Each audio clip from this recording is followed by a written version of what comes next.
ഇന്ന് നമ്മുടെ സീനിയേഴ്സിന് ഫെയർവെൽ കൊടുക്കുന്ന ദിവസമായിരുന്നു. കോളേജിൻ്റെ ഓഡിറ്റോറിയത്തിൽ വെച്ചിട്ട് പ്രോഗ്രാം കണ്ടക്ട് ചെയ്തേക്കുന്നത്. അപ്പോൾ കയറി ചെല്ലുന്ന എൻട്രൻസിൽ തന്നെ ഈ 3 വർഷത്തെ അവരുടെ മൊമെൻറ്റ്സ് ഒക്കെ ക്യാപ്ചർ ചെയ്ത് ലൈറ്റ്സിൻ്റെ കൂടെ സെറ്റ് ചെയ്തിട്ടുണ്ടായിരുന്നു. അടിപൊളിയായിരുന്നു. അതിൻ്റെ കൂടെ തന്നെ കുറേ ഡാൻസ് ഒക്കെ ഉണ്ടായിരുന്നു.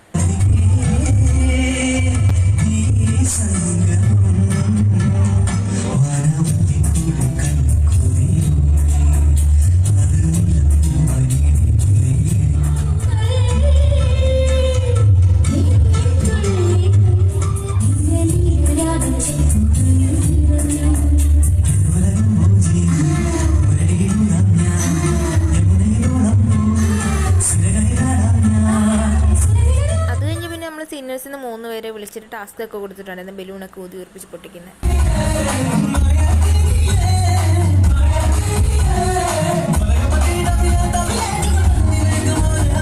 പിന്നെ ചേച്ചിമാരൊക്കെ വന്നിട്ട് അവർ 3 വർഷത്തെ പറ്റിയിട്ടൊക്കെ സംസാരിക്കുന്നതൊക്കെ ഇതിൻ്റെ സെക്കൻഡ് പാർട്ടി ഉണ്ടാവേ.